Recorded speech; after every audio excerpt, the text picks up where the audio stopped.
Olá, eu sou o professor Eliseu Roque do Espírito Santo e vou apresentar para vocês, nesse vídeo, os passos para a elaboração do projeto político-pedagógico, que é o plano global de uma escola. Vou aproveitar a oportunidade para explicar a diferença entre um projeto político-pedagógico e um regimento escolar. Esse vídeo vai ser feito em duas etapas, em 2 vídeos, ok? Então um grande abraço, eu espero que essas orientações te sirvam e te ajudem na elaboração do seu PPP.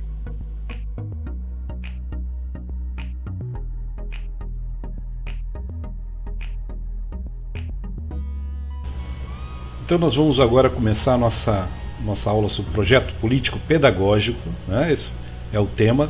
Nós consultamos a obra de Celso dos Vasconcelos, Planejamento, Projeto de Ensino-Aprendizagem e Projeto Político Pedagógico.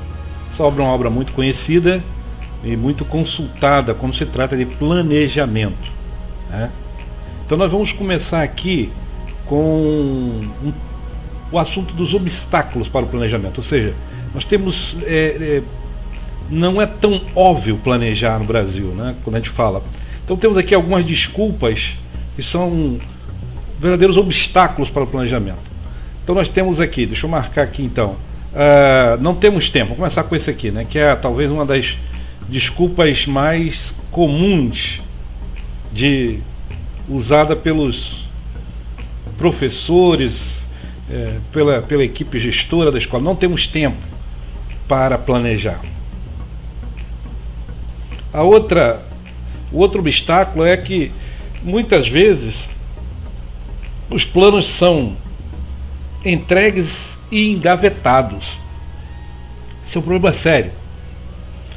Ou seja, você trabalha para planejar e depois que faz o plano simplesmente é engavetado. Esse é um obstáculo que tem levado muitos professores a não se interessar pelo planejamento. Um outro obstáculo é de que as escolas fazem seus projetos e estes ficam esquecidos. Está relacionado com esse aqui de engavetar, né? Fica esquecido, ou seja, é para inglês ver, é para cumprir apenas a legislação, as exigências, e fica ali guardado e engavetado. Então, o trabalho para preparar um planejamento, um projeto político, pedagógico, é muito grande.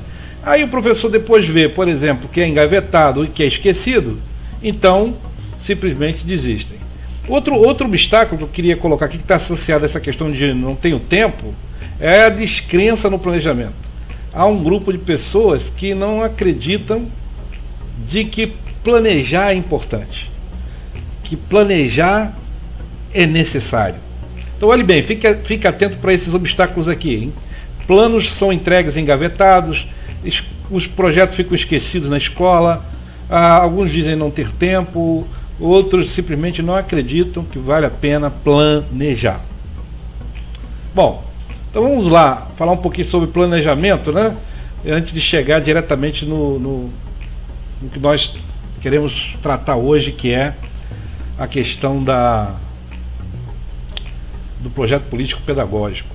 Então vamos ver aqui essa definição. Planejar é antecipar mentalmente uma ação a ser realizada e agir de acordo com o previsto. Vamos repetir. Planejar, eu vou até sublinhar aqui, vamos pegar uma ferramentazinha aqui para a gente sublinhar isso aqui, ó. Planejar é antecipar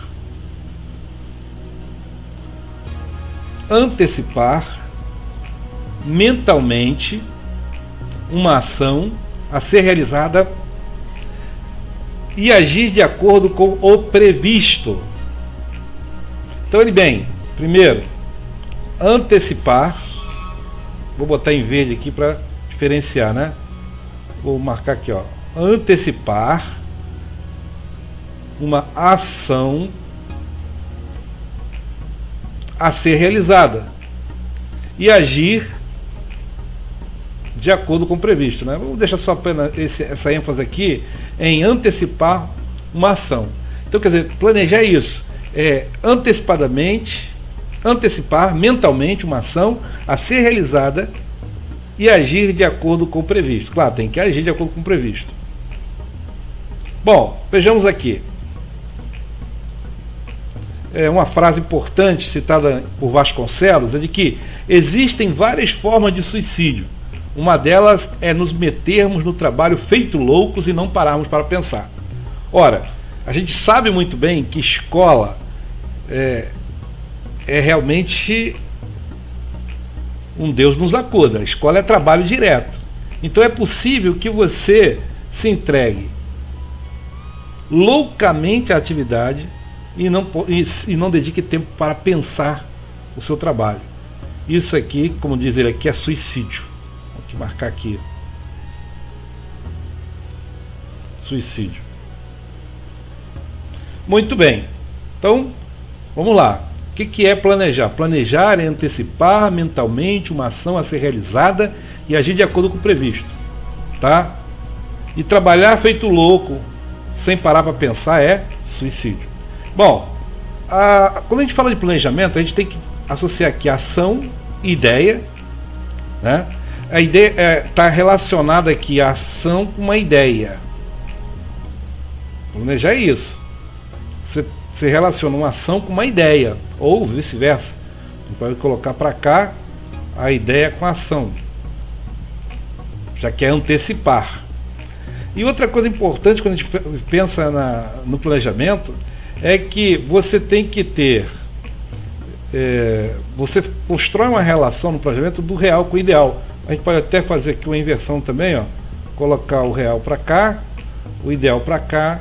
Ou seja, quando você não planeja, você está subordinando o ideal ao real. Mas quando você planeja, então o real, ó, esse aqui, ó, ele se subordina ao ideal.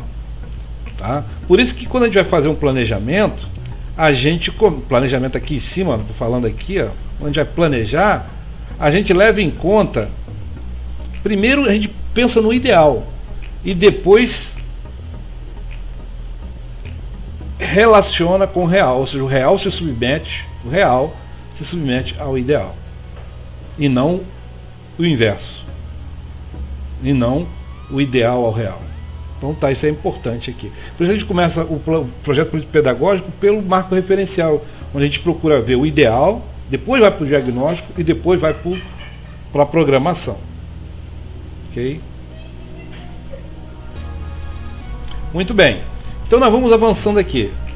Bom, já falei para vocês então aqui dos obstáculos para o planejamento. Não temos tempo, descrença no planejamento, os projetos ficam esquecidos ou engavetados. Falamos um pouco de que planejar é antecipar mentalmente uma ação que vai ser realizada. Vimos que a importância aqui de que o real fique submetido ao ideal, ou seja, então você planeja, você primeiro pensa o ideal e depois trabalha com o real. Vamos lá então, diversos níveis de planejamento na escola nós temos. Nós temos, por exemplo, plano de aula, que é o plano que o professor faz para o seu cotidiano, suas aulas. Nós temos o plano de ensino, o plano de ensino-aprendizagem, que é uma programação do curso como um todo, de um ano letivo, dos conteúdos e tudo mais. Quando a gente pensa assim na disciplina, o que a disciplina vai ensinar ao longo de um período, de um trimestre, de um semestre, ou mesmo de um ano, né? Aqui nós temos objetivos, né? A metodologia e tudo mais. E o plano de ação, que seria um plano mais gestor, mais administrativo, onde entram as festas, as comemorações. E nós temos também o calendário, né, que é um tipo de planejamento também. Esse difícil de deixar de ser feito, né, o calendário. E nós temos o projeto político pedagógico, que na verdade, o que ele é? Ele é, vou ver aqui, um plano global. Ele é o plano global da escola, né?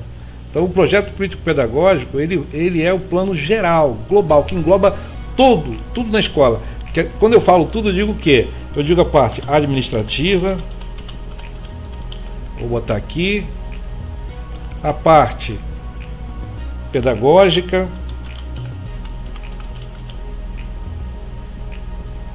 e nós podemos colocar também a parte comunitária.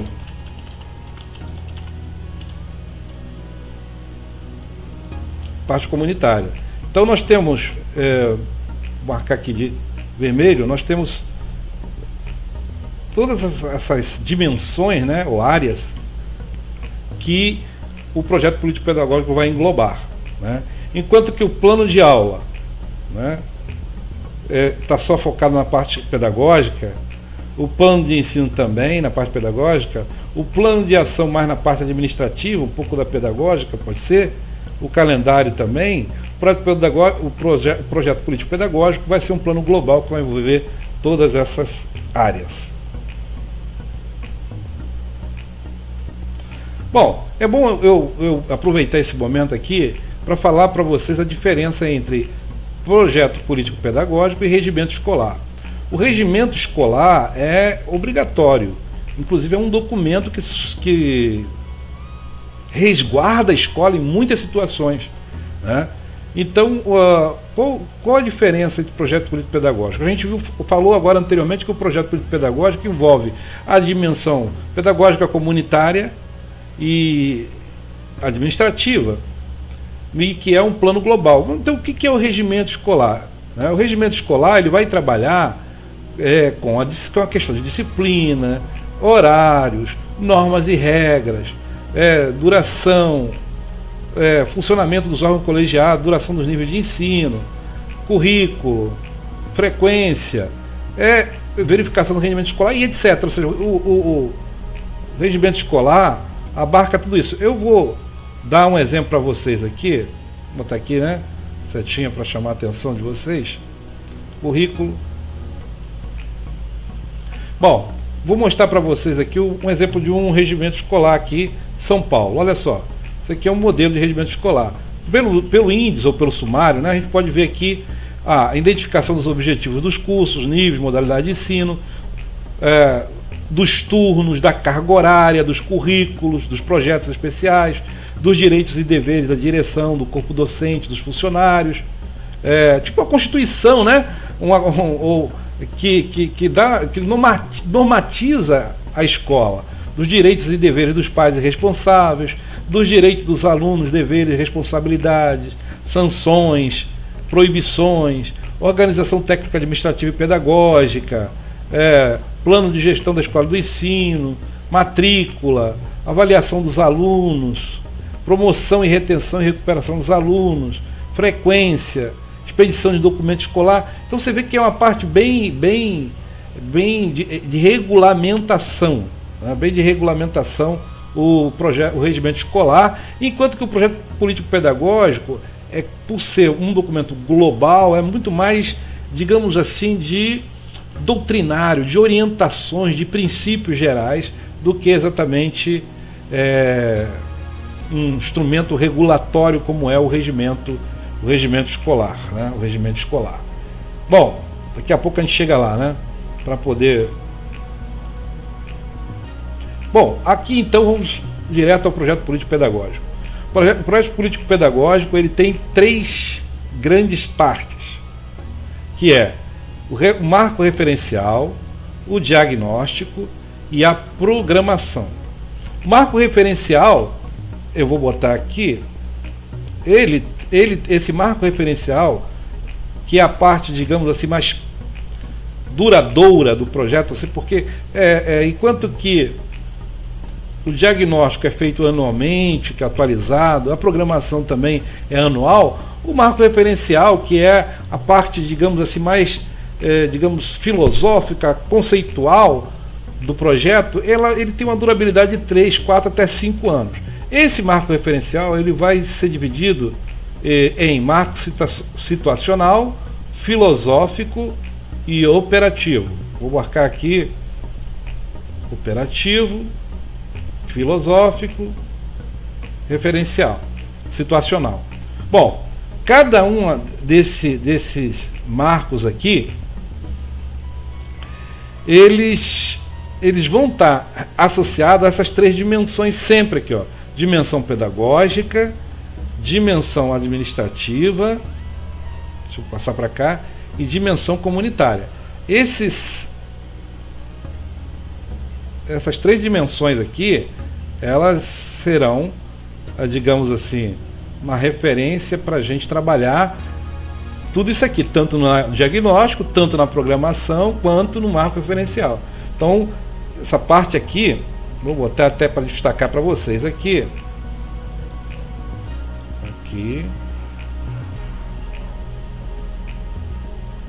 Não podemos perder de vista essas três dimensões que nós vamos trabalhar tanto na programação, no diagnóstico, no marco referencial.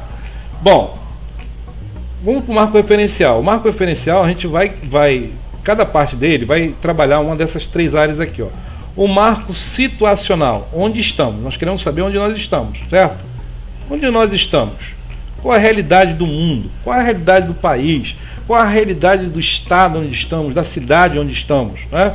Então a gente vai tentar entender, fazer uma leitura do mundo, usando assim uma linguagem de Paulo Freire, né? Ler o mundo. Onde nós estamos? A gente vai estabelecer aqui o marco situacional. Aí depois a gente vai marco filosófico. Para onde queremos ir? Nós estamos aqui, mas nós queremos ir para lá. Então temos aqui o marco filosófico. E o marco operativo é a tomada de posição que a gente vai fazer. A gente vai... Bom, eu sei, eu vi onde eu estou, a realidade que eu estou, aqui eu questiono para saber para onde eu quero ir, eu quero que essa dimensão pedagógica vá nessa direção, eu quero que essa dimensão administrativa vá nessa direção, eu quero que essa dimensão comunitária vá nessa direção. Então, ó, sempre essa referência aqui, né, é muito importante. Ó, dimensão pedagógica, administrativa e comunitária. Então, esse marco filosófico aqui e esse marco operativo aqui vai estar sempre em relação a essas três dimensões. Bom, a partir do momento em que eu, voltando aqui, analisei que o mundo está assim, o meu país, a minha cidade, etc., a minha escola. Aí eu vou ver a minha escola. Aí a minha escola, como ela está na dimensão... Aí está a minha escola, está inserida nesse contexto. Mas onde eu quero ir? Eu quero que tenha um país mais democrático, eu quero uma cidadania mais participativa, eu quero mais justiça social, etc. e tal. Então, onde nós queremos ir? Então, estabelecendo aqui alguns marcos, aonde eu quero. Que sociedade, que tipo de sociedade eu quero? E logo que tipo de escola depois eu vou ter aqui no operativo. Então, tomada de posição na parte pedagógica, administrativa e comunitária. Bom, depois que eu defini essa parte aqui, que é a parte referencial, é a referência, é a doutrina, é a parte doutrinária do meu projeto, aí sim, agora eu vou me dedicar a fazer um diagnóstico. Aí eu faço o diagnóstico, eu posso usar várias ferramentas, tem gente que usa a ferramenta do SWOT, né, para ver fraquezas, forças, riscos, possibilidades e tudo mais. Alguns outros vão usar outros instrumentos, cada um vai escolher o instrumento que achar melhor para fazer um diagnóstico, vai verificar evasão, vai verificar os problemas sinistros ocorridos na escola, vai analisar a estrutura, vai analisar o corpo docente, ou seja, o diagnóstico, quanto mais detalhado for, melhor. Então fazer um questionário, uma avaliação seria muito importante para estabelecer um diagnóstico bem claro das três dimensões. Eu quero saber como é que está a parte pedagógica, formação de professores, né, proficiência dos alunos nas disciplinas e etc. Então, diagnóstico na dimensão pedagógica, na dimensão administrativa e na dimensão comunitária. Como está sendo a participação da comunidade na escola, como está sendo a participação dos pais, né? Como tem sido a relação professor-aluno, a escola e comunidade, toda essa parte comunitária aqui. Então aí eu faço o diagnóstico, aí que eu tenho o diagnóstico, eu já tenho aqui a doutrina, eu tive fiz uma leitura do mundo aqui no marco situacional, eu fiz uma projeção daquilo que eu quero, aonde eu quero ir, eu quero desse jeito, a minha sociedade, a minha escola, eu quero desse jeito o meu país e o mundo. Aí como é que a minha escola pode contribuir na dimensão pedagógica e administrativa? Eu coloco aqui, aí eu faço o diagnóstico, comparo essas duas coisas, e então vou começar a programação, que é ações concretas, tá? Ações concretas para tornar esse ideal em real. Vamos ver aqui se eu consigo. Estou aqui, né? Então o projeto político pedagógico, ele tem essas três partes, que é a parte marco referencial ou doutrinário, diagnóstico e programação. Então vamos para o diagnóstico pedagógico, o administrativo e o comunitário. O diagnóstico tem que ser em torno dessas três dimensões: pedagógica, administrativa e comunitária. Okay?